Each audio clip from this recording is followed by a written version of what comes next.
الله من فضله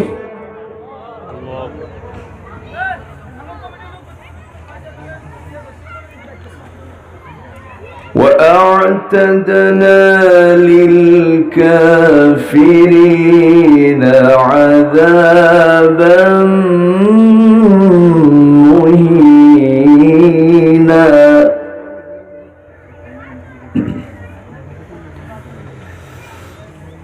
الله أكبر بسم الله الرحمن الرحيم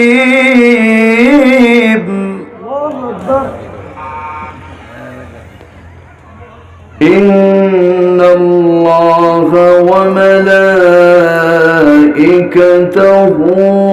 يصلون على النبي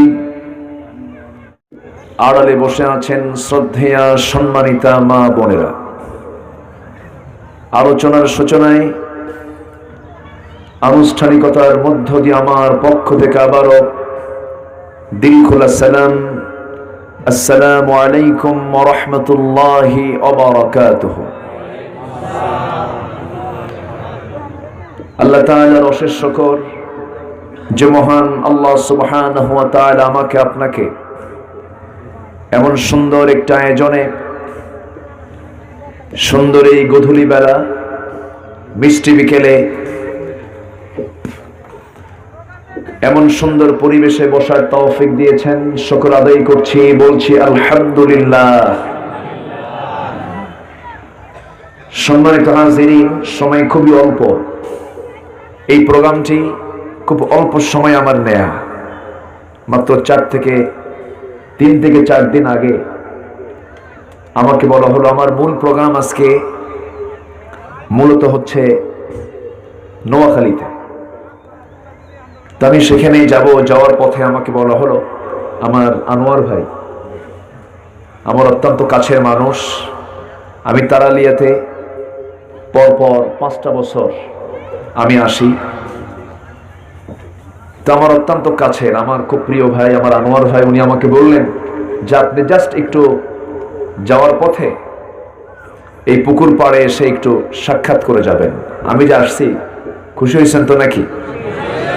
বলি আলহামদুলিল্লাহ। একটু লোকজনের আধিক্য একটু কম, আর বিকেল বেলা তো মানুষের একটা ব্যস্ততাও থাকে। আর নাম্বার 2 হলো হঠাৎ করে এই আগমন আমার, অনেকে জানেনও না। যাই হোক, এরপরেও ইন্নী দাআউতু কওমি লাইলান ওয়া নাহারা, নূহ আলাইহিস সালাতু ওয়াস সালাম তিনি দাওয়াতি কাজ করেছেন 900 বছর। কত বছর? 900 বছর। তার কালিমার দাওয়াতি কাজে ইসলাম কবুল করেছে মাত্র 80 জন। কতজন? 80 জন। তা আল্লাহর নবীর দাওয়াত কি ব্যর্থ ছিল না সফল ছিল? সফল। উনি 900 বছরের দাওয়াতি কাজ করে লোক পেয়েছেন মাত্র 80 জন, 80+, সামান্য কিছু। জি বসে, আলহামদুলিল্লাহ। তো এখানে আমরা যারা আছি তার চেয়ে কম আছি না বেশি আছে? বেশি আছে। হতাশার কোনো কারণ নেই। সম্মানিত ভাইয়েরা, এবং এখানে বাদ মাগরিব আলোচনা হবে, বা দেশা আলোচনা হবে। অনেক আমার চেয়েও বিচক্ষণ বিদগ্ধ আলেম ওলামা বৃন্দ তারা কথা বলবেন। আমি একটু ভাঙ্গা মানুষ, এলেম কালাম তেমন কিছু নাই, কিছু কথা একটু বলে যাচ্ছি।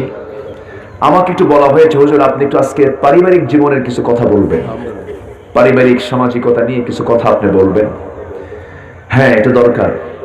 একটা পরিবার যদি ভালো হয়ে যায়, একটা সমাজ ভালো হয়ে যায়, একটা রাষ্ট্রের একটি গুরুত্বপূর্ণ পার্ট, একটা অংশ হচ্ছে পরিবার।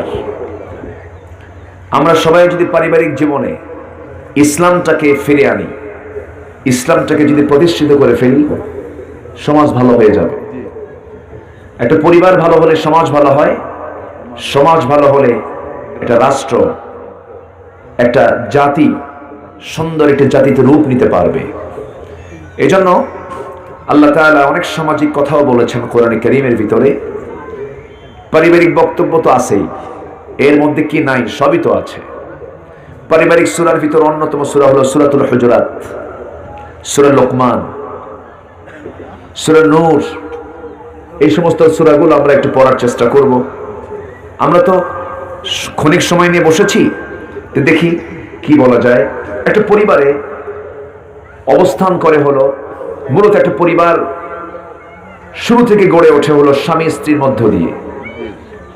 স্বামী স্ত্রী দুজন সম্পর্ক, বৈধ সম্পর্কের ভিত্তিতে একটা পরিবার গড়ে উঠল।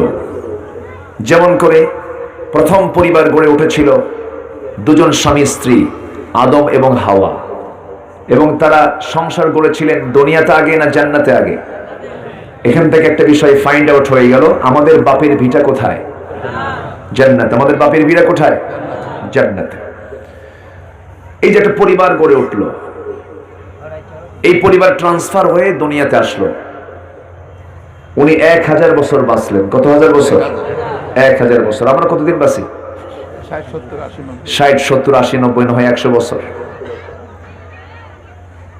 আমার মাঝে মাঝে মনে হয় কি জানেন ভাইজান, খোকন ভাই, মাঝে মাঝে মনে হয় যে ওই 1000 বছর বেঁচেছে যারা, তারা যদি প্রেজেন্ট ওয়ার্ল্ডে আসতো, এই আধুনিক দুনিয়ায় যদি আসতো, তারা বলতো এই বড় বড় হাইরাইজ বিল্ডিং করে লাভটা কি? 1000 বছর আমরা বেঁচে ছিলাম আগে, তো এই 60-70 বছরের জন্য এত স্বপ্ন দেখে লাভ কি? চলো গাছতলায় থাকি। কোন তলায় থাকি? গাছতলায় থাকি। সম্মানিত ভাইয়েরা, দুজন চলে আসলেন দুনিয়াতে। আল্লাহ তাআলা তাদেরকে শূন্য হাতে পাঠান নাই। দুজনকে আল্লাহ তাআলা জীবনটাকে সাজানোর জন্য, পরিবারটাকে গঠন করার জন্য, সন্তানদের লালন পালনের জন্য সুন্দর ব্যবস্থাপত্র দিয়ে দিয়েছেন। ডাক্তারের কাছে গেলে যেমন ডাক্তার সুন্দর করে একটা কাগজে লিখে দেয়, প্রেসক্রিপশন করে দেয় যে আপনার এই রোগ হয়েছে, আপনি এগুলো খান, আপনি এগুলো ট্রিটমেন্ট করেন, ঠিক হয়ে যাবে। তেমনি আল্লাহ তাআলা জান্নাত থেকে দুজনকে দুনিয়াতে পাঠিয়ে দিয়ে জানিয়ে দিলেন, قُلْنَا اهْبِطُوا مِنْهَا جَمِيعًا فَإِمَّا يَأْتِيَنَّكُمْ مِنِّي هُدًى فَمَنْ تَبِعَ هُدَايَ فَلَا خَوْفٌ عَلَيْهِمْ وَلَا هُمْ يَحْزَنُونَ। জোরে বলুন আল্লাহু আকবার। আল্লাহ তাআলা বলেন, আদম রে, তুমি তোমার স্ত্রীকে সস্ত্রীক, তোমরা দুজন দুনিয়াতে চলে যাও। আমার পক্ষ থেকে যে হেদায়েতের কিতাব যাবে, এই কিতাবের যারা ইত্তেমা করবে, ফলো করবে, মেনে চলবে, তাদের কোনো চিন্তা নাই, তাদের কোনো বিন্দু পরিমাণ ভয়ের কারণ নাই।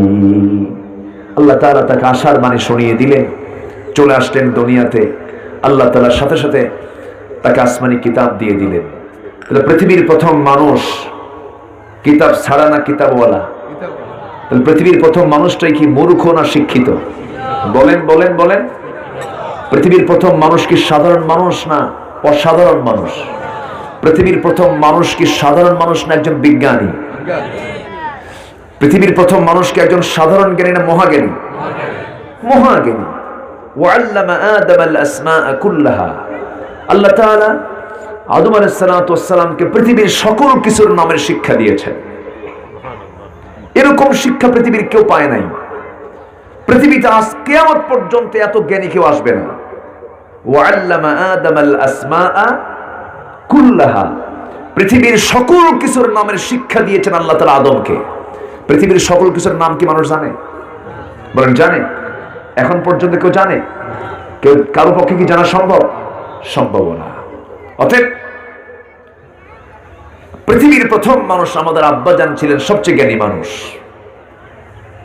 সেই জ্ঞানী পিতার সন্তান হচ্ছে আমরা। আমরা মূর্খ থাকবো না জ্ঞানী হব? আমরা কি অচেতন থাকবো না চেতন হব? আমরা কি অবহেলা করব না সচেতন হব? সচেতন হব। আমাদেরকে আল্লাহ তাআলা প্রথম বলছেন, তুমি আগে জানো, তুমি আগে পড়ো, তুমি আগে শিখো। কারণ শিক্ষিত মানুষকে ঠকানো যায় না, শিক্ষিত মানুষকে হারানো যায় না। জ্ঞান যার থাকবে তাকে কেউ ঠকাতে পারবে না। আলহামদুলিল্লাহ বলেন। জ্ঞান অর্জনে নেতৃত্ব পাওয়া যায়, কিন্তু এখন কি সমাজের চিত্র এমন? এখন কি নেতৃত্ব অর্জন করার জন্য কি জ্ঞান লাগে না চাপা লাগে? চাপা লাগে, প্রভাব লাগে, প্রতিপত্তি লাগে। কিন্তু ইসলামে আপনি যদি নেতৃত্ব পেতে চান, জ্ঞানের দরকার আছে না নেই? আচ্ছা, জ্ঞান, ইলম এবং আমল, ইলম এবং আমল দুটাই লাগবে। আমার ভাইরা, আমি শুরুতে সূরা নিসার একটা আয়াত, দুটো আয়াত আমি তেলাওয়াত করেছি। আল্লাহ তাআলা এখানে ইমানদারদেরকে, বান্দাকে ডাক দিয়ে কিছু কাজের হুকুম করেছেন, কিছু কাজ দিয়েছেন, এবং যে কাজগুলো দিয়েছেন সে কাজগুলোর মধ্যে আল্লাহর হক আছে, পিতামাতার হক আছে এবং বান্দার হক আছে। এখানে আমি কয়টা হকের কথা বললাম বলেন তো? 3টা হক। 1 নম্বর কার হক? নাম্বার 2 পিতামাতার, নাম্বার 3 বান্দার হক। তাহলে কয়টা হক হলো? 3টা হকের কথাই এই আয়াত আল্লাহ পাক তুলে ধরেছেন। সুবহানাল্লাহ বলি। হক যদি কেউ লঙ্ঘন করে, আল্লাহর হক আল্লাহ মাফ করতে পারেন। আল্লাহ তাআলা যদি আমাকে মাফ করেন, পৃথিবীর কারো কাছে কৈফিয়ত দেওয়া লাগবে না। কিন্তু পিতামাতার যে হক আছে এবং বান্দার যে হক আছে, হক লঙ্ঘিত কোনো গুনাহ আল্লাহ মাফ করতে পারবেন না, কারণ বান্দা না মাফ করলে আল্লাহ মাফ করার প্রশ্ন আসে না। এই জন্য আমি আজকে, আমাকে যেহেতু বলাও হয়েছে, আমি বিকেলবেলা সবার ব্রেন ফ্রেশ আছে। আমরা তো এই দেশে ওয়াজ মাহফিল করি হলো, আমাদের কপালে চটে হলো রাত 11টার পর। ঘুমন্ত জাতির সামনে ঘুম পাড়া ওয়াজ করতে হয়। ম্যাক্সিমাম মাহফিলগুলো আমাদের, মানে আমাদের কপালে এমন টাইম জোটে যে সময় মানুষ চলে যায়। কিন্তু আজকে একটা যেহেতু সুন্দর পারফেক্ট একটা টাইম পেয়েছি, আমরা খুব চেষ্টা চালাচ্ছি সবাই মিলে যে আমরা টাইম সিলেকশনটা করব গোটা দেশে, যেন মাহফিল, সব মাহফিলগুলো যেন সর্বোচ্চ 10টা থেকে 10:30টার মধ্যে শেষ হয়ে যায়। এরকম হলে কেমন হয়? ভালো হয়, উত্তম এটা। কারণ 10টার পরে ওয়াজ হয় না, হয় আওয়াজ। 10টার পরে আলোচনা হয় না, হয় আলু ছানা। বোঝেন নাই? কিছু হয় না। তো আমি এটা খুব ধন্যবাদ দিচ্ছি মাহফিল কমিটিকে, তারা সুন্দর পরিবেশে সুন্দর আয়োজন করেছেন। বলি আলহামদুলিল্লাহ। এই সিস্টেম চালু হবে, জোরে বলি ইনশাআল্লাহ। কিছু কিছু এলাকায় রাতে মাহফিল হয় না, রংপুরে, সিলেটে, চিটাগংয়ের কিছু অংশে রাতের বেলা মাহফিল ওরা করেই না, দিনই মাহফিল শেষ করে ফেলে। আমি আমার জীবনে যত মানুষ দেখেছি, বেশি মানুষ দেখেছি দিনের বেলা। এই তো গত 7-8 দিন আগে, 8-9 দিন আগে হবে, রংপুরে আমার মাহফিল ছিল। শেষ কোথায় আমি খুঁজে পাই নাই। মাহফিলের লোকের শেষ কোন জায়গায় আমার চোখে পারে নাই। এত মানুষ দিনের বেলা হয়। তো একটা সিস্টেম চালু হয়ে গেলে এটা হবে ইনশাআল্লাহ, জোরে বলি ইনশাআল্লাহ। সম্মানিত ভাইয়েরা, তাহলে এখানে কয়টা হকের কথা বললাম? 3টা হক। একটু আমরা সংক্ষিপ্ত সময়ে আমরা শোনার চেষ্টা করব।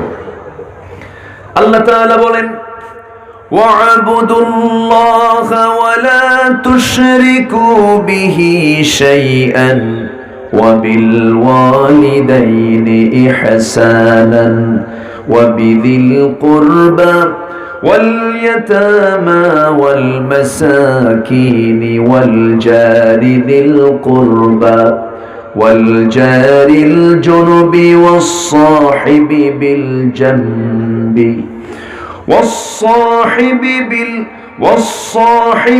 بالجنب وابن السبيل وما ملكت أيمانكم إن الله لا يحب من كان مختالا فخورا। আল্লাহ তাআলা অর্ডার দিচ্ছেন, তোমরা 1 নম্বর ইবাদত করবে কার? আসতে বলবেন না, কার? আর ইবাদতের শর্তই হলো শিরিক করা যাবে না কার সাথে? নাম্বার 2 হলো বাপ মার সাথে ভালো ব্যবহার করো। এরপরে আল্লাহ তাআলা 3 নম্বর হকের দিকে বলতে গিয়ে দেখেন কত লম্বা ওয়াজ করছেন। নিকট আত্মীয়, এতিম মিসকিন, এদের সাথে ভালো ব্যবহার করো। এতিম মিসকিন এবং নিকট আত্মীয়ের সাথে সবচাইতে খারাপ ব্যবহারের সম্ভাবনা কম না বেশি? এতিমদেরকে আমরা গুরুত্ব দিই না অবহেলা করি? বাপ নাই, যে চায় সে একখান থাপ্পড় মারে, একটা লাগায় দেয়। রাসূল বলেছেন আমি এতিমদের সর্দার। আল্লাহু আকবার বলবেন না?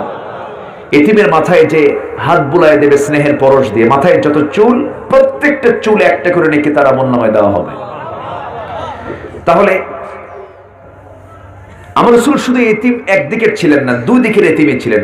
বাপও হারা, মাও হারা, আবার দাদাও হারা। দাদাটাও চলে গেছে 8 বছর বয়সে। কেন এতিম করা হলো? যেন পৃথিবীর কোনো এতিম না বলতে পারে যে আমাদের রাসূল এতিমের কি অধিকার প্রতিষ্ঠা করেছেন। উনি তো নিজে এতিম ছিলেন না, এই জন্য আল্লাহ তাআলা তাকে এতিম করে পৃথিবীতে পাঠিয়েছেন। আলাম ইয়াজিদকা ইয়াতীমান ফাআওয়া, হে রাসূল আমি তো আপনাকে এতিম অবস্থায় পেয়েছি, এরপর আমি আপনাকে আশ্রয় দিয়েছি। তাহলে দেখেন, ইসলাম মানবতার কথা বলে, বলি আলহামদুলিল্লাহ। ইসলাম কিসের কথা বলে? মানবতার কথা বলে।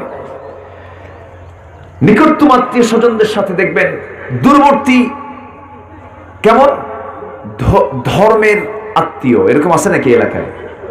এমনি ধর্ম সম্পর্ক বানায়, এমনি বানানো এরকম আছে নাকি? এগুলো আপনার সঙ্গে এমনি আমার সম্পর্ক, কোনো আত্মীয়তা নাই, কিন্তু এমনি সম্পর্ক তৈরি হয়েছে, ধর্মীয় সম্পর্ক। এটা কোনো সম্পর্ক নাই ইসলামে, এটা ইসলাম কোনো এটা এলাও করে না। এমনকি এই সম্পর্ক করতে যায় ওদের মধ্যে মুহরমের মতো আচার আচরণ, মানে মানে মুহরিম হলে যে চলাফেরা হয়, যেরকম নিকটতম যারা মুহরিম, গায়রে মুহরিম আর মুহরিম অর্থাৎ যাদের সঙ্গে বিয়েটা জায়েজ নাই তাদের সঙ্গে দেখা করা কি জায়েজ, আর যাদের সঙ্গে বিয়ে দেখা করা জায়েজ নাই তাদের সঙ্গে বিয়ে হওয়া জায়েজ। আমার কথা কি বুঝতেছেন? যাদের সাথে দেখা করা জায়েজ তাদের সঙ্গে বিয়ে জায়েজ নাই, আর যাদের সঙ্গে দেখা করা জায়েজ নাই তাদের সঙ্গে বিয়ে হওয়া কি জায়েজ। এই ধর্ম নামে একটা সম্পর্ক আমার দেশে আছে, কিছু কিছু জায়গা আছে, ফেনীতে আছে কিনা জানি না। এই ধর্ম সম্পর্ক করতে গিয়া মুহরম বানায় ফেলে, ছেলে মহলে মেয়ে যায়, মেয়ে মহলে ছেলে যায়। এদিকে হালাল না হারাম? আসতে কবেন না, হালাল না হারাম? ছোট হারাম না বড় হারাম? বড় হারাম, মারাত্মক হারাম। ইসলাম এটা এলাও করে না। অথচ ধর্মের ভাই ধর্মের চাচা বানাইছে, সেখানে ফলমূল, পিঠা, সামগ্রী সব আসা যাওয়া করে। নিকটতম ভাই, নিকটতম বোন, নিকটতম চাচা, নিকটতম রক্তের আত্মীয় খবর রাখে না। আছে না নাই?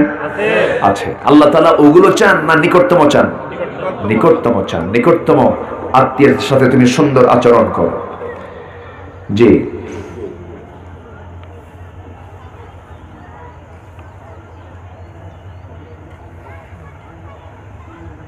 এত ওয়াজ করতে গেলে তো 5 দিন লাগবে, যে সাবজেক্ট আমাকে দেওয়া হয়েছে। আচ্ছা আচ্ছা, এরপরে আল্লাহ তাআলা বলছেন এরপরে কি করবে?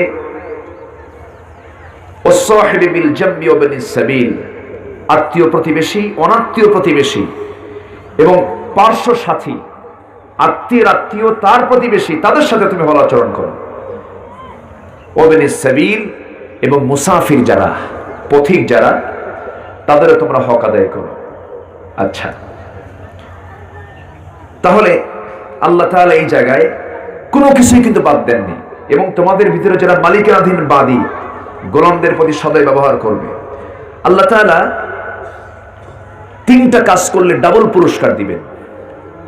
যে ব্যক্তি তার অধীনস্থকে মূল্যায়ন করবে, অধীনস্থকে মূল্যায়ন করে যদি বলে যে আমার মালিক ভালো, আল্লাহ বলবেন ওই বান্দাটা আমার কাছে ভালো। এই জন্য অধীনস্থের কাছে ভালো হওয়ার দরকার আছে না নাই? এই পৃথিবীতে সবচাইতে রেকর্ড করেছেন যিনি, যার অধীনস্থদের কাছে যিনি রেকর্ড ছিলেন, আদর্শের তিনি মডেল ছিলেন, তিনি হচ্ছেন মুহাম্মদ সাল্লাল্লাহু আলাইহি ওয়াসাল্লাম।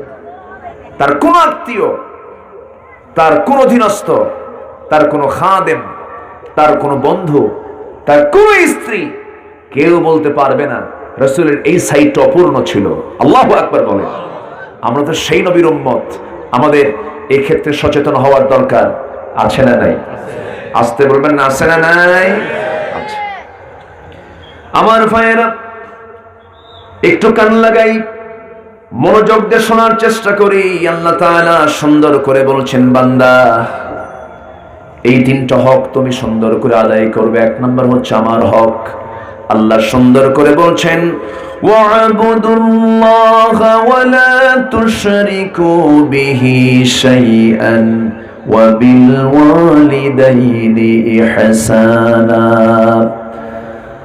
আল্লাহর ইবাদত করবে, আল্লাহর দাসত্ব মেনে নেবে জীবনের সকল জায়গায়, ব্যক্তি, পরিবার, সমাজ, রাষ্ট্রে, ব্যবসা বাণিজ্যের সকল ক্ষেত্রে তুমি আল্লাহর দাসত্ব তুমি মেনে নেবে। আল্লাহ যা করতে বলেছেন তুমি তাই করবে, আল্লাহ যা শুনতে বলেছেন তুমি তাই শুনবে, আল্লাহ যা দেখতে বলেছেন তাই তুমি দেখবি। সব কিছু করতে নিয়ে তুমি আল্লাহ তাআলার বিধানকে আগে প্রাধান্য দিয়ে চলবে। আল্লাহ তাআলা আমার জন্য বিধানে কি বলে দিয়েছেন সেই দিকে তুমি খেয়াল করবে। এবং আমরা যে নামাজের মধ্যে আমরা সুন্দর করে বলি, ইবাদতের ব্যাপারে সবাই বলুন ইয়্যাকা না'বুদু ওয়া ইয়্যাকা নাস্তাঈন। اهدنا الصراط المستقيم صراط الذين أنعمت عليهم غير المغضوب عليهم ولا الضالين। এরপরে আরেকটু জোরে বলেন, আরেকটু জোরে বলুন। আমরা আল্লাহর কাছে বললাম, আল্লাহ একমাত্র তোমার ইবাদত করি, তোমার কাছে সাহায্য চাই। এই যে আমরা আল্লাহর কাছে দোয়াটা করে নিলাম, তোমার কাছে চাই, তোমার কাছে সাহায্য চাই, আমরা তোমার ইবাদত করি। নামাজের মধ্যে মুসলেকা দিয়া এই সিদ্ধান্ত জানি, নামাজ থেকে বের হয়ে যখন আমি আমার পরিবার চালাবো, আমি যখন আমার সমাজ চালাবো, আমি যখন আমার অর্থনীতি চালাবো, আমার সকল কাজ হবে তখন কার হুকুমে? আস্তে কার বিধান মতো? আল্লাহর বিধান মতো হতে হবে। তাহলে নামাজের সাথে আমার সমাজের মিল হয়ে গেল, আমার বাস্তব জীবনের চিত্র চিত্রায়িত হয়ে গেল, মিলে গেল। আর যদি না মিলে যায় তাহলে ভাবতে হবে বান্দার মুখ এবং কর্মের সঙ্গে কোনো মিল নাই। আল্লাহ তাআলা বান্দাকে আর এই জায়গায় প্রশ্ন করছেন। আল্লাহ তাআলা বলছেন, ইয়া আইয়ুহাল্লাযীনা আমানু লিমা তাকুলুনা মা লা তাফআলুন কাবুরা মাকতান ইনদাল্লাহি আন তাকুলু মা লা তাফআলুন। জোরে বলুন আল্লাহু আকবার। ঈমানদারেরা তোমরা যা বলো, যা করো না তা বলো কেন? নামাজের মধ্যে আমি দোয়া চাইলাম, আল্লাহ তোমার ইবাদত করি, তোমার কাছে সাহায্য চাই। নামাজ পড়ে আমি আল্লাহর ইবাদতের বাইরে কাজগুলো করলাম, আল্লাহর হুকুমের বাইরে আমি কাজগুলো করলাম। তার নামাজের মধ্যে চাওয়া হলো একরকম, কাজ হলো আরেক রকম। এটা কি ইমানদারের কাজ না মুনাফিকের কাজ? আসতে বলুন, ইমানদারের কাজ না মুনাফিকের কাজ? মুনাফিকের কাজটা করা যাবে না, মুনাফিকের কোনো সিমটম রাখা যাবে না। ইমানদার এক জবানে কথা বলবি, ইমানদার কখনো দুই জবানে কথা বলবে না। ইমানদারের ওয়াদা কখনো ভঙ্গ হবে না, ইমানদার কখনো মিথ্যা প্রতিশ্রুতি দেবে না, আমানতের খেয়ানত করবে না। আল্লাহ তাআলা মুমিনদের কেমন গুণ হওয়া দরকার সূরা মুমিনুন দিয়েছেন, আর কাফিরদের চরিত্র কেমন সেজন্য কাফিরুন দিয়েছেন সূরা। আবার মুনাফিকদের চরিত্র কেমন হবে তাদের চরিত্র সূরা মুনাফিকুন আল্লাহ পাক তুলে ধরেছেন। আমরা মুনাফিকুন সূরা জেনে মুনাফিকদের চরিত্র আমরা জানবো, ওটাকে মাইনাস করব। কাফিরুন সূরা পড়ে কাফিরদের চরিত্র আমরা জানবো, ওটাকে মাইনাস করব। মুমিনুন সূরা পড়ে আমরা মুমিনের সমস্ত গুণগুলো অর্জন করব। জোরে বলি ইনশাআল্লাহ। আল্লাহ তাআলা বলছেন, قد أفلح المؤمنون الذين هم في صلاتهم خاشعون والذين هم عن اللغو معرضون والذين هم لفروجهم حافظون إلا على أزواجهم أو ما ملكت أيمانهم فإنهم غير ملومين। জোরে বলুন আল্লাহু আকবার। আমার ভাইরা, ওই সমস্ত মুমিনদের জন্য সফলতা যারা নামাজের মধ্যে খুশুর সঙ্গে যারা নামাজটা পড়ে, যারা তাদের নামাজের ব্যাপারে যত্নবান হয় এবং যারা যাদের যৌনাঙ্গকে গোপনাঙ্গকে যারা হেফাজত করে, যারা যাকাত ঠিক মতো দেয়, আমার ভাইয়েরা যারা ওয়াদা ঠিক মতো রাখি, আমার বন্ধুগণ যারা আমানত ঠিক মতো রাখে, আল্লাহ তাআলা এই সমস্ত গুণগুলো ধরে ধরে বলছেন, বান্দা নামাজ পড়তেছিস কিন্তু এই গুণগুলো তোর জীবন অর্জন হয় নাই, ভেবে নিস তোর নামাজের সাথে তোর কর্মকাণ্ডের কোনো মিল নাই। ইমানদার ওয়াদা খেলাফ করবে না, ওয়াদা ঠিক রাখবে। বলেন বলেন বলেন। আমানত খেয়ানত করবে না, ঠিক রাখবে। আমার ভাইয়েরা, ওয়ালমুফুনা বিআহদিহিম ইযা আহাদু, যখন সে ওয়াদা করবে ওয়াদাটা ঠিক রাখবে, ওয়াদা ভঙ্গ করা যাবে না। তবে হ্যাঁ, ইচ্ছা করে ওয়াদা ভঙ্গ করার জন্য অবশ্যই গুনাহ আছে। হয়তো মানুষের ওয়াদা ভঙ্গ হয়ে যায়, কোনো ওজারাত যদি থেকে যায়। ধরুন আমি আজকে মাহফিল আসছি, হঠাৎ করে আমি আসতে পারলাম না, কি কারণ? শারীরিক অসুস্থতার কারণ। সেই সময় আপনি আসতে পারলেন না, ওজারাত আছে, আমি জবাব দিতে পারবো কার কাছে? আল্লাহ, তুমি আমাকে অসুস্থ করেছো, আমি যেতে পারি নাই। হয়তো আমার নিকটতম আত্মীয় স্বজন মারা গেছেন, রোড অ্যাক্সিডেন্ট হয়েছে, এরকম কোন শরীয়তের যদি কোনো ওজর থেকে যায়, সেই ক্ষেত্রে আপনার সেটা ওয়াদা ভঙ্গ হবে না। কিন্তু আপনি বিনা কারণে বিনা ওজরে ওয়াদা ভঙ্গ করেছেন, আপনার মধ্যে মুনাফিকের সিমটম ঢুকে গেছে, ঠিক কি না? ওয়াদা ভঙ্গ করা যাবে না। আবার অনেকে কুধারণা করেন, কুধারণা ইমানদার করতে পারে না।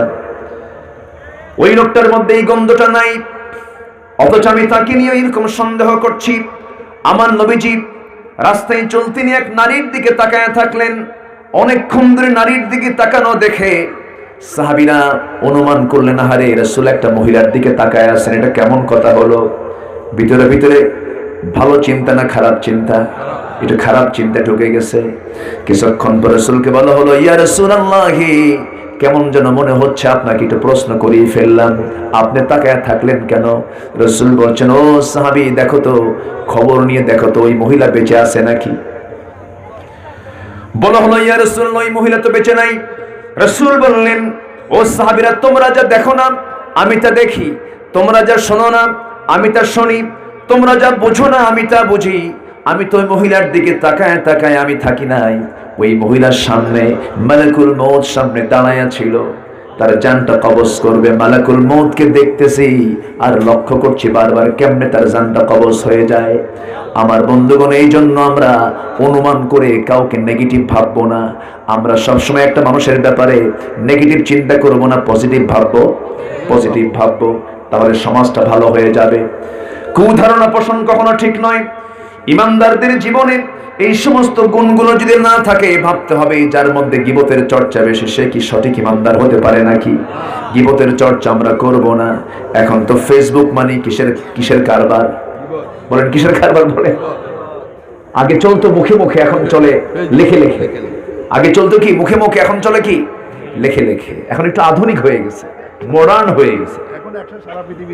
হ্যাঁ, আগে মুখে মুখে হতো, আর এখন মানে আল মুসলিমু মান সালিমাল মুসলিমুনা বিল লিসানিহি ওয়া ইয়াদিহি, আল মুহাজিরু মান হাজারা মা নাহাল্লাহু আনহু। প্রকৃত মুসলমান তো সেই যার হাত এবং জবান থেকে অন্য মুসলমান নিরাপদে থাকে। আমি তো বলি মানে মিল লিসানিহি না, ওয়া কিপ্যাডিহি। কিপ্যাড বুঝেন নাই? মানে মোবাইল তো হাতে পাইলে কিপ্যাড থাকে, এখানে শুধু লেখালেখি করে, এটাও তো হাত দিয়ে হয়। আচ্ছা, এরপরে প্রকৃত মুহাজির তো সেই যে দেশ ত্যাগ করলো তা নয়। প্রকৃত মুহাজির তো সেই যে আল্লাহ তাআলার সমস্ত নিষেধকে তার জীবন থেকে মাইনাস করে দিল। জোরে বলে আল্লাহু আকবার। তাহলে প্রকৃত মুসলমান সেই যার হাত এবং জবান থেকে অন্য মুসলমান কি থাকে? নিরাপদে থাকে। মানে মুখ দিয়ে জাতা বলে না, হাত দিয়ে জাতা করে না। আচ্ছা, এটা হচ্ছে প্রকৃত মুসলমান। এখন আমাদের মুসলমানদের মধ্যে অধিকাংশই মুখেও চলে, বলেন মুখেও চলে, ক্ষমতা থাকলে হাতেও চলে। এটা কি মুসলমানের লক্ষণ? না। আচ্ছা, এরপরে আল্লাহ তাআলা তার রাসূলকে দিয়ে জানাচ্ছেন প্রকৃত মুহাজিরকে। প্রকৃত মুহাজির তো সেই যে দেশ ছাড়লো, বাড়িঘর ছেড়ে অন্য কোথাও চলে গেল না। প্রকৃত মুহাজির তাকে বলে মা নাহাল্লাহু আনহু, যা আল্লাহ তাআলা তাকে নিষেধ করেছেন, সমস্ত নিষেধকে যে তার জীবন থেকে মাইনাস করেছে, সে হতে সবচেয়ে বড় মুহাজির। যদি বলি সুবহানাল্লাহ। আমরা কি চিন্তায় থাকি আর কি করি আমরা, সম্মানিত ভাইয়েরা। তাহলে আমরা জীবনের সকল জায়গায় ইবাদত করব কার? সেটা কি শিরিক মুক্ত হবে না শিরিক যুক্ত হবে? বেদাত যুক্ত না বেদাত মুক্ত? যেখানে তাওহীদ থাকবে সেখানে শিরিক থাকবে, যেখানে আল্লাহকে মানবো সেখানে শিরকের কোনো গন্ধ রাখা যাবে না। আল্লাহ তাআলার সরাসরি শিরক সম্পর্কে কয়েকটা শক্ত কথা আছে। আল্লাহ বলে দিয়েছেন তোমরা এগুলো করলে জান্নাত পাবা না। আল্লাহ বলছেন তোমার যত গুনাহ হোক না কেন কোনো সমস্যা নাই, যত গুনাহ হোক না কেন।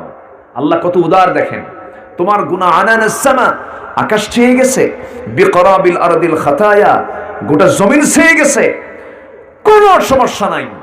আমার কাছে তুমি এই গুনার পাহাড় নিয়ে, গোটা দুনিয়ার গুনাহ নিয়ে আমার কাছে আসো। আল্লাহ তুশরিক বি শাইআন, আমার সঙ্গে শিরিক না করে আমার কাছে আসো, আমি তোমার সব গুনাহগুলো মাফ করে দেব।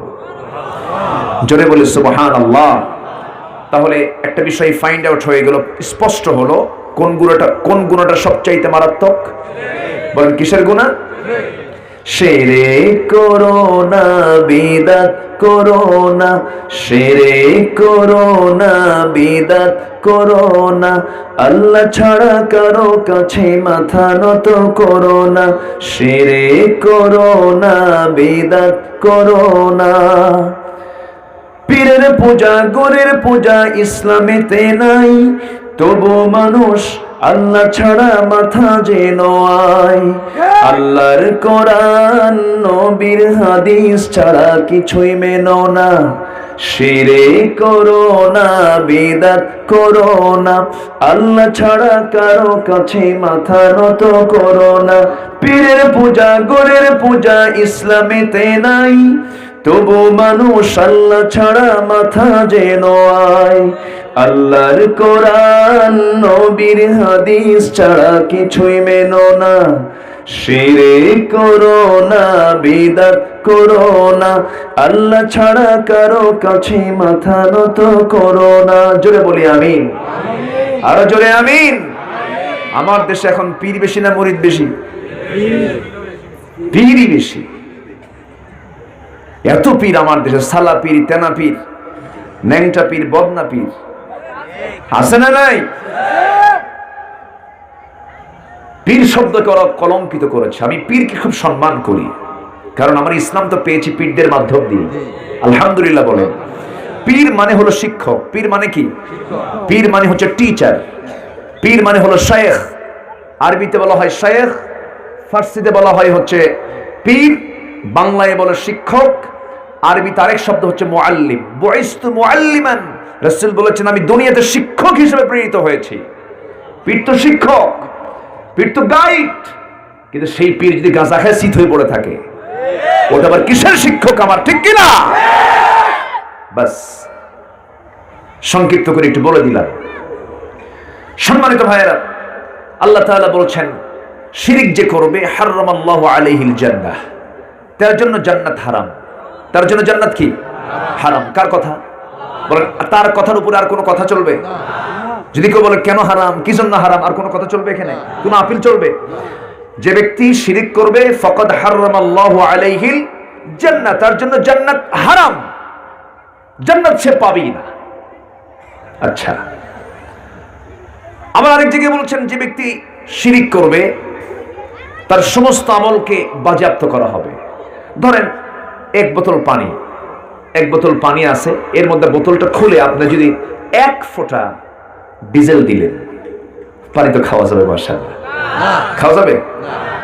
এতগুলো পানির মাঝে শুধু সামান্য 1 ফোঁটা আপনি কেরোসিন বা ডিজেল দিয়েছেন, আপনার পুরো বোতলটা আপনার জন্য অকেজ, আপনার খেতে পারবেন না, এটা খাওয়ার উপযোগী হবে না।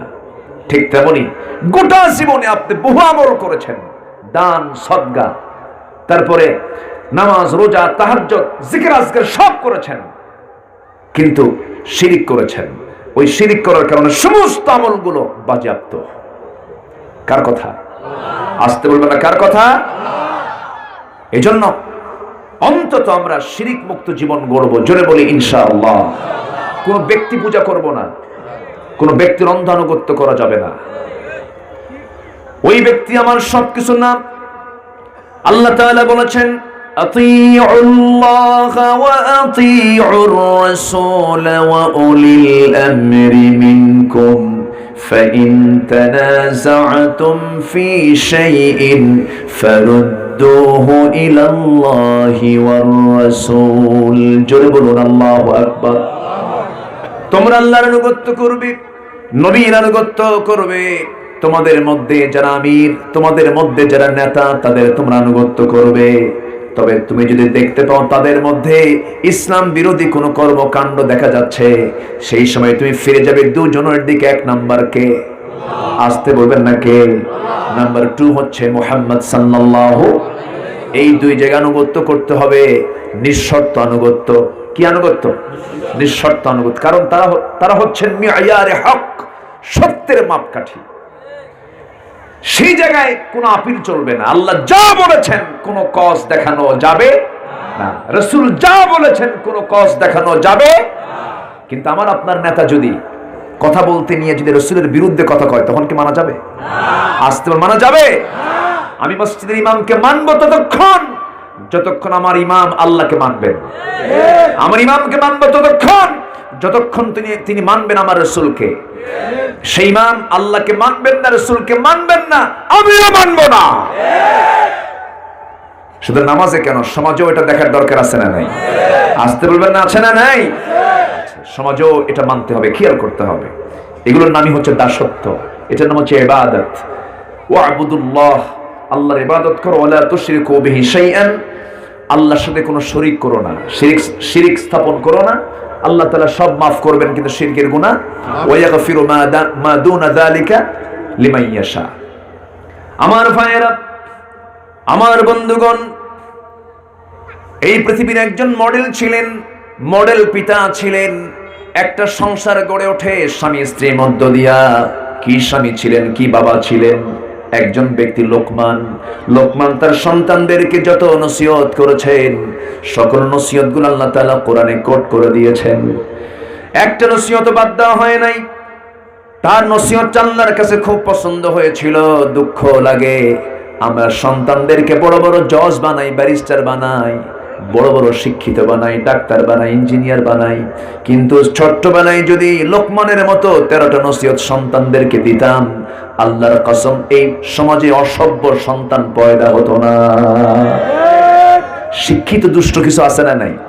পরিচয় সমাজে শিক্ষিত কিন্তু দুষ্ট আছে না নাই? কেন দুষ্ট? শিক্ষা নিয়েছেন তিনি, কিন্তু যে শিক্ষা দিয়ে সে ভালো হবে, ভদ্র হবে, আদব শিখবে, সেই শিক্ষাটা সে জীবনে পায় নাই। শিক্ষা তো পেতে হলে কোরআন থেকেই পেতে হবে, কোরআন থেকে নিতে হবে। আমার বন্ধুগণ, লোকমান তার সন্তানদেরকে যত নসিহত করেছেন, সব নসিহতগুলো আল্লাহ পাক কোরআনে কোট করে দিয়েছেন। লোকমান কিন্তু এমন একজন ব্যক্তি ছিলেন, তিনি নবী ছিলেন না, কিন্তু আল্লাহ তাআলা তাকে হিকমত দান করেছেন। ওয়ামাই ইউতিল হিকমাতা ফাকাদ উতিয়া খায়রান কাসীরা। আল্লাহ যাকে হিকমত দান করেন, সে প্রকৃত কল্যাণ পেয়ে থাকে, অনেক কল্যাণের সে অধিকারী হয়ে যায়। আল্লাহ তাআলা লোকমানকে ওয়ালাকাদ আতাইনা লুকমানাল হিকমা, আমি আল্লাহ লোকমানকে হিকমত দান করেছি। দেখেন সন্তানদেরকে মাঝে মাঝে তিনি কি সুন্দর করে নসিহত করতেন। একদিন বলছেন, ও সন্তানরা, তোমরা 3টা কাজ করবে। কয়টা কাজ? এখানে সন্তানের বাপেরা আছে না? আবার ঘুমিয়ে আছে শিশুর পিতা। হ্যাঁ, তাহলে সব মিলেই তো এখানে বাপ বেটা সবাই আছে। বলি আলহামদুলিল্লাহ। আচ্ছা, সবারই কাজে লাগবে এটা। লোকমান তার সন্তানকে নসিহত করতেছেন, কলিজার টুকরা সন্তান এদিকে আসো। সুন্দর করে নসিহত দিয়ে বলছেন, শোনো, তোমরা 3টা কাজ করবে। কি কাজ বাবা বলো? পৃথিবীর শ্রেষ্ঠ বিছানায় ঘুমাবা। পৃথিবীর শ্রেষ্ঠ বিছানায় ঘুমাবা, সবচেয়ে দামি বিছানায় ঘুমাবা, পৃথিবীর শ্রেষ্ঠ খাবার খাবা। নাম্বার 3 হলো পৃথিবীর শ্রেষ্ঠ প্রাসাদে ঘুমাবে। সবচেয়ে দামি যে প্রাসাদ, সেই দামি প্রাসাদে ঘুমাবে, শেল্টার নিয়ে নেবে। সঙ্গে সঙ্গে সন্তানগুলো বলছে, বাবা তুমি তো বিলাসী মানুষ না, তুমি তো অপচয়কারী নও, তোমার লাইফ লিড তো এরকম বিলাসিতার মধ্যে নয়। শ্রেষ্ঠ খাবার খেতে বলতেছো, বুঝতেছি না বাবা। শ্রেষ্ঠ বিছানায় থাকতে বলছো, তাও বুঝতেছি না। শ্রেষ্ঠ প্রাসাদে থাকবো, তাও বুঝি না, একটু বুঝায়া বলো তো। এবার লোকমান বলছেন, বাবা শোনো, এক নাম্বার হলো শ্রেষ্ঠ খাবার খাবে তুমি, মানে হলো শ্রেষ্ঠ খাবার যখন খেতে চাও সেই সময় ভরা পেটে খেতে বসবা না, ক্ষুধা পেটে খেতে বসবে, ক্ষুধা পেটে উঠবা, মনে হবে তোমার জীবনের শ্রেষ্ঠ খাবার তোমার হয়ে গেছে। জোরে বলে সুবহানাল্লাহ। আমরা তো 4 আঙ্গুল কপাল বাদে সব পেট খাবার পাইলে। আচ্ছা, ডাক্তাররা কি বলে বেশি খান না কম খান? বলেন বলেন বলেন বলেন। কম খান, কম ঘুমান। লোকমান দেখেন কত আগে বললেন, শ্রেষ্ঠ বিছানায় শ্রেষ্ঠ খাবার খাবি, মানে ক্ষুধা পেটে খাওয়া শুরু করবে, ক্ষুধা পেটে আবার উঠবে, মনে হবে পৃথিবীর শ্রেষ্ঠ খাবার তুমি খেয়ে নিয়েছো। নাম্বার 2, শ্রেষ্ঠ বিছানায় ঘুমাবে। এবার তিনি বলছেন, আমার সন্তানগুলো একটাও তোমরা অলস হবে না, খুব পরিশ্রমী হবে তোমরা, কোনো কাজ ফেলে রাখবে না, কোনো কাজকে অবহেলা করবে না, যে কাজটাই পাবে সেই কাজটাই তুমি করবে। দেশের মাটিতে কাজ করে না, কিন্তু বাইরে যে ঠিকই কাজ করে। আসতে কবেন না, আছে না নাই? যে কাজটাই তুমি পাবা সেই কাজটাই করবা তুমি বাবা। লোকমান তার সন্তানকে বলছেন, বাবা যখন তুমি ওভার পরিশ্রম করবে, কঠোর পরিশ্রম করবে, কঠোর পরিশ্রমের পরে যখন ঘুমটা দেবে, তোমার সেটা হবে পৃথিবীর শ্রেষ্ঠ বিছানা। যেরকম সুবহানাল্লাহ। কি নসিহত তিনি দিচ্ছেন সন্তানকে। এরপরে বললেন, আমার বাজান শোনো, পৃথিবীর শ্রেষ্ঠ প্রাসাদ হলো মানুষের মন জয় করে ফেলবে। কি জয় করে ফেলবে? মানুষের মন নামক রাজত্ব যদি জয় করে ফেলো, এর চাইতে বড় রাজত্ব পৃথিবীতে আর নাই, বড় প্রাসাদ আর নাই। যে লোকটা মানুষের মনটা জয় করতে পারে, সে অবশ্যই পৃথিবীর সবচেয়ে বড় প্রাসাদে অবস্থান করে। জোরে বলি সুবহানাল্লাহ। লোকমান তার সন্তানকে এরকম করে মাঝে মাঝেই প্রশ্ন করতেন। একবার তিনি সন্তানদেরকে সুন্দর করে নসিহত দিচ্ছেন, যা কোরআনে সুন্দর করে আল্লাহ পাক কোট করেছেন, ইয়া বুনাইয়া লা তুশরিক বিল্লাহ ইন্নাশ শিরকা লাযুলমুন আযীম। হে আমার কলিজার টুকরা সন্তান, 1 নাম্বার নসিহত হচ্ছে তোমরা শিরিক করো না। কি করো না? তাহলে আমাদের পরিবারে 1 নাম্বার শিক্ষা হবে কি? বলেন, কি করো না? শিরিক করো না। খালি পায়ে ফুল হাতে নিয়ে বিশেষ দিনে যাওয়ার দরকার আসতে কোন কেন যাওয়ার দরকার নেই। শিরিকের কাজ করা যাবে না। এই সমস্ত কাজগুলো বাবারা করো না। এইরকম করে পারিবারিক জীবন থেকে যদি ছোট্টবেলা থেকে শিক্ষাটা দিয়ে দিতাম, খুব ভালো হয়ে যেত। সন্তানগুলোর মধ্যে এই সমস্ত শিরকের গন্ধগুলো আসতো না। আমার ভাইয়েরা, আমার বন্ধুগণ, আল্লাহ তাআলা আল্লাহর হক আদায়ের পরে এবার বান্দার দিকে যাচ্ছেন। বান্দার দিকে একটু পরে গিয়েছেন। এবার স্পেশালি 2 জন ব্যক্তির জন্য আল্লাহ পাক সবচেয়ে গুরুত্বপূর্ণ হুকুম দিয়েছেন, ওয়া বিল ওয়ালিদাইনি ইহসানা। তোমার পিতার সাথে, তোমার মার সাথে সুন্দর আচরণ করবে। তোমার বাপ মা যেন তোমাকে ধমক দিতে পারে, কিন্তু তুমি যেন তার পাল্টা ধমক না দিতে পারো, এমন ভাবে তুমি নিজেকে প্রস্তুত রাখবে। ধমক দেওয়ার অধিকার আছে সন্তানের না মার? সন্তানের না বাবার? বাবা ধমক দেবে, যদি অযৌক্তিক ধমক হয় তবুও তার বিরুদ্ধে কোনো উচ্চবাচ্য করা আসতে পারবে না, যাবে। তোমার জন্য হারাম, সব সময়ের জন্য তোমার ধমক দেওয়া হারাম। তোমার বাবার চাইতে, মার চাইতে তোমার আওয়াজ যেন কথার বড় না হয়। এটা কার হুকুম? আসতে বলবেন না, কার হুকুম? আমরা তো ভুল করে ফেলি, ভুল করি না? ভুল করি। সেই সন্তান বানায় লাভ কি? বাবার একটু মনোযোগ দিয়ে শোনেন। সেই সন্তান বানায় লাভ কি? যে সন্তানকে আপনি টাকাওয়ালা সন্তান বানালেন, কিন্তু বুড়া বয়স ওই সন্তানকে দেখে আপনি ভয় পাবেন। টাকাওয়ালা সম্পদওয়ালা ছেলে, কি বলবো না কি যেন হয়। আপনি পিতা, আপনার সন্তানকে দেখে আপনি থরথর করে কাঁপতেছেন, অথচ আপনার সন্তান সম্পদশালী ব্যক্তি। আপনি কাঁপেন কেন? আপনার সন্তান টাকাওয়ালা হয়েছে, কিন্তু আদর্শ মানুষ হতে পারে নাই। অতএব সন্তানকে টাকাওয়ালা নয়, সন্তানকে আল্লাহওয়ালা বানান। সন্তানকে আল্লাহওয়ালা বানান। বুড়ো বয়সে ওই সন্তান আপনাকে দেখে ভয় পাবে, আপনি তাকে দেখে ভয় পাবেন না। আপনার সন্তান টেনশনে থাকবে, আমার বাপ যদি খেপে যায় আমার তো সব আমল শেষ হয়ে যাবে। আল্লাহু আকবার বলবেন না? এই জন্য আমরা তো ভুল করি। তেঁতুল গাছ লাগাইয়া আমি যদি আম তালাশ করি, আমি তেঁতুল গাছে আম পাবো? আমি আম গাছ লাগাইয়া যদি আম গাছে তেঁতুল তালাশ করি, আমি কি তেঁতুল পাবো? সন্তানকে আপনি শিক্ষা দেন নাই। আমাদেরকে অনেকে বলে, হুজুর আমার ছেলে খুব বেয়াদবি করে, আমার সঙ্গে ভালো আচরণ করে না। প্রথমে আগে বাপরে আগে শিক্ষা দেওয়া দরকার, ঠিক কিনা? আপনি কি শিক্ষা দিয়েছেন? পারিবারিক কি শিক্ষা দিয়েছেন? আপনার সন্তান কেন কথা শুনবে না? অবশ্যই কিছু ব্যর্থতা আছে না নাই? আসতে বলবেন না, আছে না নাই? আমার এক আপন আত্মীয়, আমার আপন চাচার ভাইরা, উনি আমাকে, আমি একটা মাহফিলে গিয়েছি সিরাজগঞ্জ, আমাকে সামনে বসায় রেখে বলতেছে, বাবা আমার একটা মাত্র ছেলে, অনেক বড় ইন্ডাস্ট্রি সে করেছে এইতে কানাডায়, সে অনেক প্রচুর টাকা সম্পদ কামাই করে, প্রচুর ইনকাম করে, আমাদের খরচও পাঠায়। কিন্তু বাবা আমার মনে হয় কি জানো, আমাকে বলতেছে, আমার যদি সন্তানটা পাগল হতো আমার সামনে থাকতো। কি কথা কি বুঝতেছেন? আমার সামনে থাকতো মানে কি, ওই বৃদ্ধ পিতামাতার এখন শেষ মুহূর্তে চাওয়া হলো আমার সন্তানটা কাছে থেকে আমার খেদমত করুক। প্রত্যেকটা বাপ মা তার সন্তানকে দূরে থাকতে চায় না কাছে নিতে চায়? বলেন বলেন বলেন বলেন, কাছে নিতে চায়। এখন বুড়া বয়সে আপনার চাকরি রক্ষা করা আগে দরকার না বাপ মার মন রক্ষা করা দরকার? ভালো করে বলতে হবে কিন্তু, কথাটা কিন্তু খুব খুব ইম্পর্টেন্ট কথা। আজকে এই কথাগুলো চলে যাবে বিভিন্ন মিডিয়াতে, এই কথাগুলো বলা দরকার। আজকে পারিবারিক জীবনে কত যে অশান্তি আছে। ধানমন্ডির ম্যাক্সিমাম বাড়িতে শান্তি নাই, বাড়িধারা ম্যাক্সিমাম বাড়িতে শান্তি নাই। যত বড় এলিয়েট শ্রেণী সেই পরিবার অশান্তির আগুন দাও দাও করে জ্বলছে। ছেলেগুলো মাদকাসক্ত, বউ বয়ফ্রেন্ড নিয়ে ঘোরে, বাপ মায়ের খবর কেউ না রাখে না। এটার নাম সমাজ নয়, এটার নাম পরিবার নয়, এটা হচ্ছে নব্য জাহেলিয়াত, ঠিক কিনা? আপনার পরিবারে আপনার মার স্থান হবে না, আপনার বাবার স্থান হবে না, এটা কেমন কথা? এই জন্য যত ভুল করি না কেন, এই ভুলটা আমরা করব না। সবার আগে বাপ মা আমাকে ধমক দিচ্ছে, দিক, শুনবেন। প্রচুর ধৈর্যের পরিচয় দিতে হবে এখানে।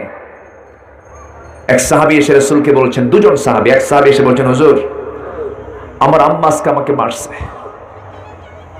রাসূল বলেন, তোমার মা তোমাকে মারছে, তুমি আমারে কি কও? হুজুর কি কব? তুমি আমাকে নালিশ করো? আমাকে তুমি নালিশ করতেছো? অসম্ভব।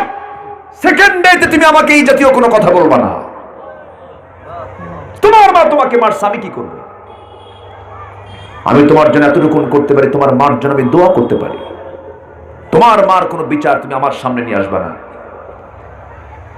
এক সাহাবী এসে বলতেছে, হুজুর আমি মদিনায় হিজরত করে আসছি, আমার আম্মা আমার সঙ্গে দেখা করতে এসেছে, উনি কাফেরা, আমি কি কথা বলবো? রাসূল বললেন, তোমার মা কাফেরা ঠিক আছে, কিন্তু তোমার মা কি মা নাই? তোমার মা কি মা নাই? হ্যাঁ, তোমার জীবনের শ্রেষ্ঠ উত্তম আচরণ তোমার মাকে উপহার দাও। জোরে বলেন সুবহানাল্লাহ, জোরে বলেন সুবহানাল্লাহ। আমার ভাইয়েরা, আমার বন্ধুগণ, এই পৃথিবীতে সবাই হেরে যায়, বউ হেরে যায়, সন্তান হেরে যায়, ছেলে হেরে যায়, কিন্তু মা ছোট্ট সন্তানকে রেখে চলে গেছে এমন রেকর্ড নাই বললেই চলে। এই পৃথিবীতে একজন মানুষ আরেকজন মানুষের জন্য জীবন দিতে প্রস্তুত, তিনি হচ্ছেন মা। সন্তান যখন ডেলিভারি হবে, ডাক্তার বলে ফেলে, ও মহিলা, তোমার পেটের যে সন্তান পজিশনটা ভালো না, সন্তানকে বাঁচাতে গেলে তুমি বাঁচবে না, তুমি বাঁচতে গেলে সন্তান বাঁচবে না, তুমি কি করবে বলো? মা চোখের পানি ফেলতে ফেলতে বলে, চিকিৎসক রে, ডাক্তার রে, আমার জীবন চলে যাক, আমার সন্তান পৃথিবীতে বেঁচে থাকুক। যেরকম সুবহানাল্লাহ। মার ভালোবাসা হচ্ছে অন্যরকম, বাবার ভালোবাসা অন্যরকম। বাবাকে দাম দিতে হবে, মাকে দাম দিতে হবে, বাবাকে মুরব্বী মানতে হবে, মাকে হকের দিক থেকে অধিকার দিতে হবে। এই দুইজন যদি খুশি হয়ে যায়, এই দুইজন হলো দোয়া কবুলের মহাজন, এই দুইজন কবুল হবে, আরশ মঞ্জুর হয়ে যাবে। জোরে কোন সুবহানাল্লাহ। আমার দোয়া চলে যাবে বাপ মা হয়ে, কি হয়ে বলেন? বাপ মা হয়ে যাবে। বাপ মা ওখানে গ্রিন সিগন্যাল দিয়ে দিবেন, আল্লাহ গ্রিন সিগন্যাল দিয়ে দিবেন। জোরে কোন সুবহানাল্লাহ। এই বিষয়গুলো আমরা খেয়াল করার চেষ্টা করব। আল্লাহ দেখেন বাপ মার ব্যাপারে নিজেই ব্যাখ্যা করেছেন, নিজেই তাফসীর করেছেন। তাফসীরুল কোরআন বিল কোরআন, কোরআন দিয়ে কোরআনের ব্যাখ্যা তিনি করেছেন। ইম্মা ইয়াবলুগান্না ইনদাকাল কিবারা আহাদুহুমা আও কিলাহুমা ফালা তাকুল লাহুমা উফ ওয়ালা তানহারহুমা ওয়া কুল লাহুমা কাওলান কারীমা। তোমার আব্বা আম্মা যখন একজন অথবা উভয়জন বার্ধক্য উপনীত হয়ে যাবে, সেই সময় তোমরা তাদের সঙ্গে কথা বলতে নিয়া উহ শব্দটা করবে না, ধমকায় কোনো কথা বলবা না, বরং সেই সময় তোমার মা গুলো শিশুর মতো হয়ে যাবে। বুড়া মানুষগুলো কিসের মতো হয়ে যায় বলেন? কিসের মতো হয়ে যায়? শিশুর মতো হয়ে যায়। আমি আপনি যখন শিশু ছিলাম কত জিদ ধরেছি, কত কষ্ট দিয়েছি, কত ক্যা করে কেঁদেছি, পেশাব করেছি, পায়খানা করে দিয়েছি। মা ডান পাশে শীতের মধ্যে রেখে দিয়েছেন, পেশাব করেছি, ভিজে ফেলেছি, বাম পাশে রেখে দিয়েছেন, বাম পাশে পেশাব করে দিয়েছি, বুকের সঙ্গে জড়ায়া ধরেছেন, বুকটাও ভিজায়া দিয়েছি। মার মুখে কখনো বিরক্তি আসে নাই। মা আমার সারা রাত জেগে জেগে স্তনটা বের করে রেখেছেন, কিছুক্ষণ পর পরটা কচি গলা শুকে যায়, স্তনটা লাগায়া দিয়েছেন, যৌবনটা আমার জন্য উজাড় করে দিয়েছেন। সেই মামাকে তিলে তিলে একটা দিনের একটা মুহূর্ত যদি খোঁজ না নিতেন, আমি মরে যেতাম, আমি লাশ হয়ে যেতাম। একটু শক্ত করে যদি হাতটা ধরতেন, হাতটা ভেঙে যেত। গলায় যদি একটু চিপে দিয়ে ধরতেন, মরে যেতাম। কণ্ঠনালী চাপ খেয়ে আমি মরে যেতাম। আমার মামাকে এত তিলে তিলে, আমার বাবা মাকে এত তিলে তিলে মানুষ করেছেন। এই জন্য আল্লাহ বলছেন, বান্দারে তুই তাদের ব্যাপারে কখনো রূঢ় আচরণ করবি না, খারাপ আচরণ করবি না। সেই সময় তুই কি করবি? ওয়াখফিদ লাহুমা জানাহাদ যুল্লি মিনার রাহমাহ ওয়া কুর রাব্বিরহামহুমা। যে বেশি দাম দিয়েছে বুড়া মানুষকে, আল্লাহু আকবার। এই পৃথিবীতে রাসূল কি এক সাহাবী প্রশ্ন করছেন, ইয়া রাসূলুল্লাহি সবচাইতে বেশি মহব্বত করব আল্লাহর পরে, নবীর পরে কাকে? রাসূল বললেন, তোমার মা। তারপরে কে? তোমার মা। তারপরে কে? তোমার মা। এরপরে কে? তোমার বাবা। এর মানে কিন্তু মান আহাক্কা শব্দ বলা হয়েছে, হকের দিক থেকে মা 3টা গুণ বেশি, বাপ 3টা গুণ পরে। এর মানে কিন্তু বাবার দাম কিন্তু কম না। অন্য হাদিস এসেছে, বাপ যদি খুশি হয়ে যায় আল্লাহ খুশি হয়ে যান, বাপ যদি নারাজ হয়ে যান আল্লাহও নারাজ হয়ে যান। জোরে বলি নাউজুবিল্লাহ। আমরা খুশি করব 1 নাম্বার কাকে? নাম্বার 2 মুহাম্মদ সাল্লাল্লাহু আলাইহি ওয়াসাল্লামকে। নাম্বার 3 বাপ মাকে আমরা খেদমত করব, খুশি করার চেষ্টা করব। জোরে বলি ইনশাআল্লাহ। আপনি আপনার বউকে নতুন কাপড় কিনে দিবেন, নতুন চেন কিনে দিবেন, বলবে এর চাইতে ভালো কাপড় ছিল, এর চাইতে ভালো চেন ছিল, এর চাইতে ভালো ভালো কিছু ছিল, কিন্তু বাপ মাকে দেওয়ার জন্য বেশি কিছু লাগে না।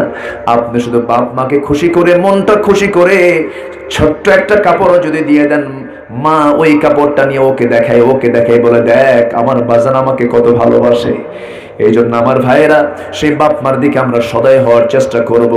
বৃদ্ধকালে ওই বাপ মামাকে ডিস্টার্ব করবে, আমাকে অনেক প্রকার বিরক্ত করতে পারে, কিন্তু বিরক্ত হওয়া যাবে না। কারণ শিশুকালে আমি যেমন বিরক্ত করেছি না বুঝে, মা যখন বুড়া হয়ে যায় সেই সময় যে বিরক্ত করে, বুঝে না বুঝে? বলেন বুঝে না বুঝে? না বুঝে করে ফেলে, শিশুর মতো হয়ে যায়। এই জন্য আমরা সুন্দর আচরণ করব। এই সুন্দর আচরণের জন্য আল্লাহ তাআলা হুকুম দিয়েছেন, সুন্নত না ফরজ? বলেন কি হুকুম এটা? বলেন কি হুকুম এটা? ফরজ হুকুম করেছেন। আমার ভাইয়েরা, এই আচরণ যদি ভালো হয়ে যায়, মুসা আলাইহিস সালাতু ওয়াস সালাম একদিন বলছেন, আল্লাহ আমি তোমার কাছ থেকে একটা বিষয় জানতে চাই। কি বিষয়? তুমি কি আমাকে জান্নাত দিবে নাকি? আল্লাহ বলেন, কেন তোমাকে জান্নাত দেব না? আল্লাহ জান্নাতের মধ্যে তুমি কি আমার বন্ধু দিবে না? হ্যাঁ বন্ধু দেব। আমার জান্নাতের বন্ধু কে হবে? সঙ্গে সঙ্গে রাসূল সঙ্গে আল্লাহ বলেছেন, মুসা রে, তোমার জান্নাতের বন্ধু হবে একজন কসাই, সে গোশত কেটে কেটে খায়। সঙ্গে সঙ্গে তিনি বলছেন, আল্লাহ আমার বন্ধু একজন বেহেশতের বন্ধু গোশত একজন কসাই হবে, এটা কেমন কথা? আমি তো তাকে দেখতে চাই। যাও। দেখতে গেলেন। দেখতে গিয়ে বৃদ্ধ মার সঙ্গে, বৃদ্ধ মহিলার সঙ্গে দেখা হয়ে গেল। ওই কসাইয়ের মার সঙ্গে দেখা হলো।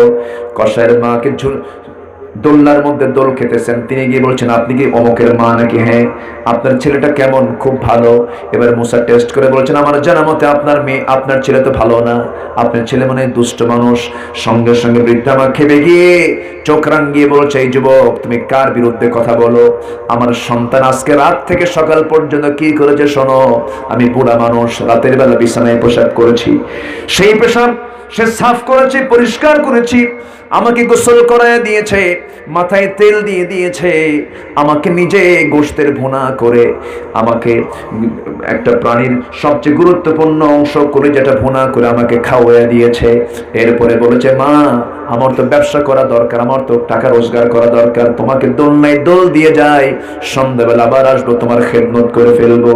আমার সন্তান আমার জন্য যে পরিমাণ খেদমত করে, আমি আল্লাহকে বলি, আল্লাহ, আমার সন্তান বড় আলেম, আমার সন্তান বড় কোন আলেম নয়, আমার সন্তানের সামাজিক তেমন পরিচিতি নাই, কিন্তু আমার সন্তান আমার যে পরিমাণ খেদমত করেছে, আল্লাহ, আমার সন্তানকে এই জামানার শ্রেষ্ঠ পয়গম্বর মুসার সঙ্গে জান্নাত জুটাইয়া দিও। মুসা কাঁদতে কাঁদতে বলছেন, ও মা, আপনি যে নবীর নাম ধরে দোয়া করতেন, সেই নবী মুসা আপনার সামনে হাজির হয়ে গেছে। সুবহানাল্লাহ। আমার ভাইরা, সেই জন্য আমার এই পৃথিবীতে এক নাম্বার দাম দেব কাকে? নাম্বার 2 হচ্ছে মুহাম্মদ সাল্লাল্লাহু, নাম্বার 3 হলো আব্বা আম্মার সুন্দর খেদমত করব, জোরে বলি ইনশাআল্লাহ। এরপর আল্লাহ তাআলা বলছেন, এরপরে বলছেন কি? বান্দার হক আদায় করো। বান্দার হক আদায় করতে নি কৃপণতা করো না। যারা কৃপণতা করবে, কৃপণতা কার খাসলত? ইমানদারের না শয়তানের? কার কার বলেন? ওয়ায়ামুরুনা বিল বুখলি। শয়তান তো আপনাকে বখলাতের জন্য আপনাকে সে হুকুম করে। একটা দোয়া আছে, রাসূল এই দোয়াটা প্রায় প্রায় করতেন। এই দোয়াটা আমরা শিখব, জোরে বলি ইনশাআল্লাহ। 8টা বিষয় থেকে আমরা আল্লাহর কাছে আশ্রয় চাইবো। কয়টা বিষয় থেকে? 8টা বিষয় থেকে। আল্লাহুম্মা ইন্নী আউযু বিকা মিনাল হাম্মি ওয়াল হাযানি ওয়াল আজাজি ওয়াল কাসালি ওয়াল জুবনি ওয়াল বুখলি ওয়া দালা'id দাইনি ওয়া গালাবাতির রিজাল। জোরে বলি আল্লাহুম্মা আমিন। আল্লাহ তাআলা এই দোয়ার অনুকূলে আমরা যেন চলতে পারি, আল্লাহ কবুল করুন, জোরে বলি আমিন। আশপাশে মনে হয় আজান শুরু হয়ে যাবে, আজানের সময় একদম নিকটবর্তী হয়ে গেছে। তো আমরা 3টা হক আজকে শিখলাম। 1 নাম্বার কার হক? নাম্বার 2 হচ্ছে কার হক? পিতামাতার হক। নাম্বার 3 হচ্ছে বান্দার হক। কার হক বলেন? আত্মীয় স্বজন, প্রতিবেশী, প্রতিবেশীর প্রতিবেশী, এতিম, মিসকিন, পথিক, এদের সঙ্গে আমরা দুরাচার করব না ভালো আচরণ করব? ভালো আচরণ করব, তাদের হক আমরা আদায় করব, জোরে বলি ইনশাআল্লাহ। যতটুকু হয়েছে আমি সবার কাছে দোয়া চাই। আমার পরবর্তী মেহমান, তিনি মাগরিবের পরে তিনি আলোচনা রাখবেন। সবাইকে শোনার আহ্বান জানিয়ে আমি আমার কথা এখানে শেষ করছি। সুবহানাকাল্লাহুম্মা আশহাদু আল লা ইলাহা ইল্লা আনতা আস্তাগফিরুকা ওয়া আতুবু ইলাইক। আসসালামু আলাইকুম ওয়া রাহমাতুল্লাহি ওয়া বারাকাতুহু। মাস্টার্স করেছি, আমি ঢাবির ছাত্র ছিলাম। এরপরে কামিল করেছি ঢাকা আলিয়া থেকে, হাদিসের উপরে আমি করেছি। এরপর আর কি বলবো, আর কি বলবো, আর তো কিছু নাই। আচ্ছা, তো সবাই দোয়া করবেন আল্লাহ যেন আমাকে দ্বীনের জন্য কবুল করেন। জি, জোরে বলি আমিন। জি, সুবহানাকাল্লাহুম্মা আশহাদু আল লা ইলাহা ইল্লা আনতা আস্তাগফিরুকা ওয়া আতুবু ইলাইক।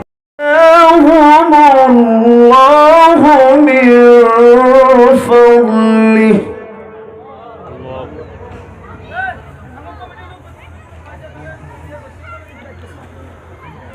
وأعتدنا للكافرين عذابا مهينا.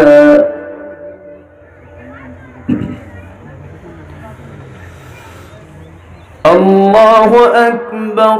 بسم الله الرحمن الرحيم.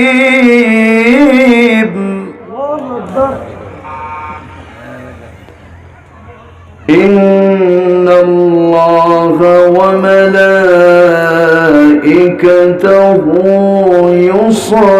يصلون على النبي